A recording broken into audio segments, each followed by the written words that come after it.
or watch it online right now in super high quality at prisonplanet.tv.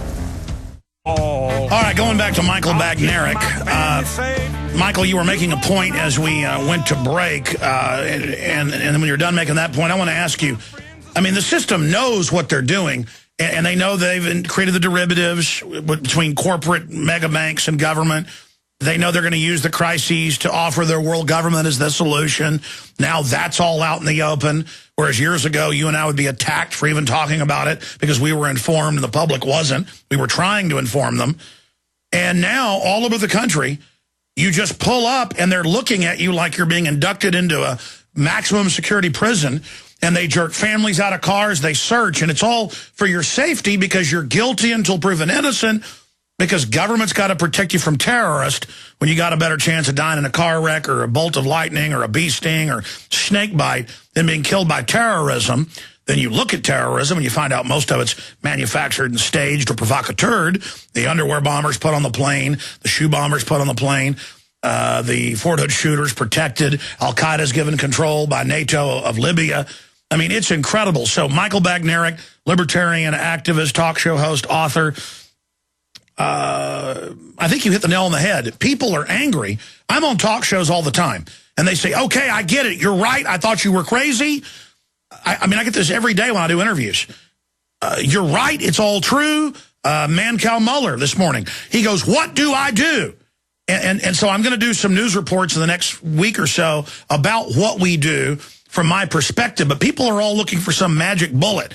It's about rediscovering liberty, becoming an activist, waking others up, making personal decisions about what you eat, what you buy, who you support, and spreading the culture of liberty, setting brush fires in the minds of men and women, just like the decades of committees of correspondence before the Revolutionary War. We've got the people awake now, but we've got to fully inform them now and then start moving forward. Well, I'm sure this happens to you, Alex, where people come up to you and say, Alex, all you have to do is, and then they give you their favorite idea. What I tell people is, don't tell me what I have to do.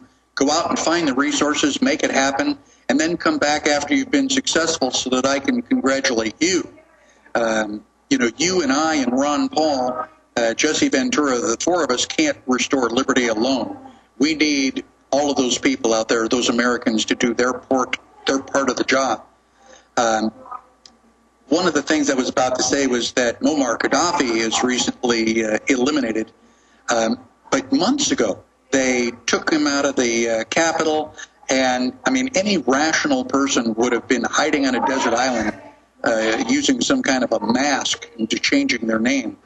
But when you're a sociopath, you just cannot conceive of losing power. And Muammar Gaddafi stayed around until they actually found him.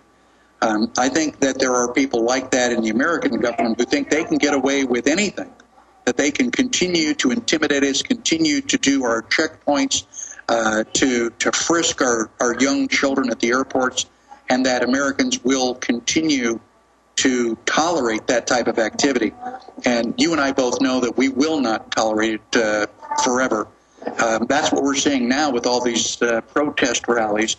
And what I try to do is I try to give people practical things that they can do. The first thing that I recommend is they store up on food and make sure that they can feed their immediate family, convert their paper money to silver and gold or some commodity that they can trade when the economic breakdown happens. I also recommend strongly that they have some sort of a gun with ammunition so they can protect the food and silver. And finally, I get them to network with their neighbors. When you and I were growing up, Alex, we knew the neighborhood. All the parents in the neighborhood knew us, and there was a camaraderie there, a neighborhood. Now, people live on the same block or in the same apartment building, but they don't know who their neighbors are. And so I recommend that they start to network with people, get to know them, and trust them before the emergency happens. Well, you're right. And again, you join us from a hotel lobby, I guess, so that's why people can hear a little bit of background noise there. But it's kind of quaint, so I like it. It shows the reality of you out there on the road fighting the New World Order. Again, our guest right now is Michael Badnarik. Michael, expanding on all of this, I agree with you. I think that analogy or that parallel with Gaddafi, he really thought, and he stood up for 6 months, that he would end up winning. And, he fought to the bitter end because these guys do tend to get delusional. And this system thinks with all this high-tech surveillance and all this intimidation, they're going to win. But I've got news for them. At a certain point, people stop caring.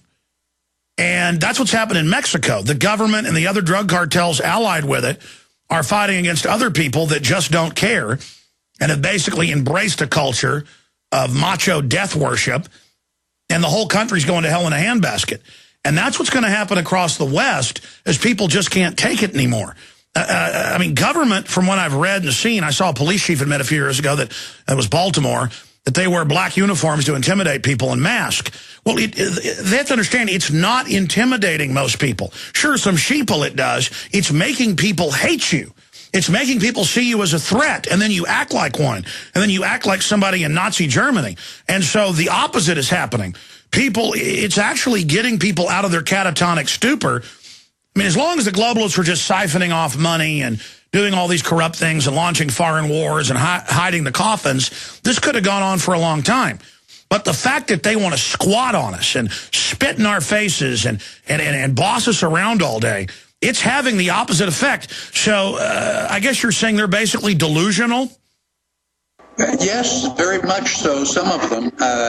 It's really hard to put a label on, because who is government? I mean, government is a compilation of lots and lots of people. I'm sure that there are some people in government who still believe that they are doing the right thing, and they are, I mean, if you and I could sit down with them, they would be on our side and they would realize what's going on. But they have been trained that they just need to keep on doing the thing, be the cog in the wheel, make sure that nothing bad happens. One of the things that people are afraid of is to stand up for themselves. There is a county sheriff project that is underway. Sheriff Richard Mack, I'm sure you know, is trying to organize 200 sheriffs to come to Las Vegas in January to teach them about the Constitution, to teach them about their responsibility and their oath of office.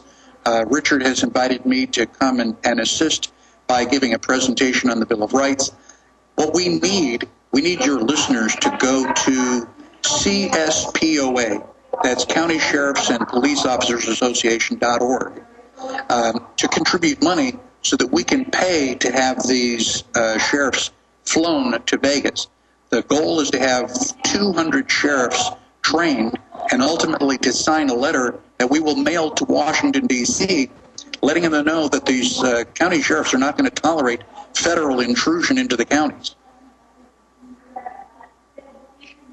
Well, I have a clip we're going to play here in just a few minutes where the police, to occupy protesters that are just at a park, they're told, you're not allowed to be here, it's the penal code. And they say, what about the Constitution, right to assemble? And they say, that's trumped by the penal code.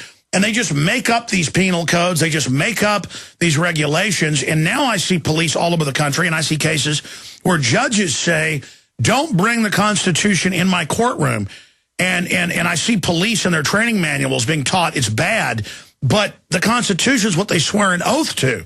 I mean, it's like those police training manuals we put out years ago that we were sent, where it says, don't trust someone and prepare to arrest someone who makes frequent references to the U.S. Constitution. And then we have footage of state police pulling Abby Newman over, no criminal record, naval veteran, in town, in rural Virginia, going to buy canning equipment. And they first see a Patriot Games video with Harrison Ford on it. And they're so afraid of the phantom menace of patriots that they get scared. Oh, we got to search you. Oh, my God, she's got a Patriot Games VHS tape. Oh, my, Harrison Ford, frightening. The word patriot. Then they find a pocket Constitution, and they start actually hyperventilating. It's in Road to Tyranny, folks, if you think I'm joking. It's free all over the web, or you can buy the DVD from us. And they start hyperventilating and go, I can't believe we got one. And one kind of leans on the car and goes, and it's like a Saturday Night Live skit like where they find a baby kitten and they're crawling up the wall in fear and urinating on themselves from the baby kitten, and they put her in handcuffs and take her to jail. And she went to court and got off for resisting. She didn't resist. They grab her and she goes, don't take me to jail. You know, kind of that involuntary pullback. And they go, we'll get you for that. But and they're sitting there going, is she allowed to have this? And the cops actually going, I can't believe she's got this. Oh, God. I mean, it's like they took these cops in and put them under a mind control machine or something where you go, look, Constitution. They're like, and you're like, how did they get grown men like this, Michael? And by the way, if you're a new listener, I'm not joking about this. I'm not joking. In the same film, we cut to FEMA in Kansas City. In 2000, a firefighter sent us a huge room of cops, firefighters, and they're like, the #1 terrorist is George Washington. And the men are like, that's right, that's him, he's the one. Who else is a terrorist? Thomas Jefferson? Good job.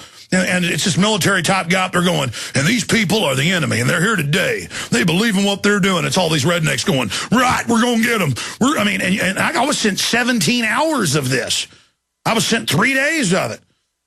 And so these cops and then they pull over a woman, and they're like, she's got one of them constitutions. Meanwhile, they've sworn an oath to that, Michael. How did they get the police to literally be scared of George Washington? I don't know what kind of mind control that is. A friend of mine was running for office and wanted to pass out copies of the Constitution on the university campus. The university would not allow it unless he put labels on each of the copies of the Constitution that said the university does not necessarily endorse the content of this material. I wouldn't have believed it, Alex, if I hadn't seen it myself. Well said, my friend. Well, you know what? Maybe they're right. Maybe George Washington. Did you see just 2 weeks ago they had news articles saying, is the Declaration of Independence illegal? And they had debates with law professors in the U.S. saying it may be illegal? See that. I'm shocked to hear about it. That doesn't surprise me. But we are in an ideological war.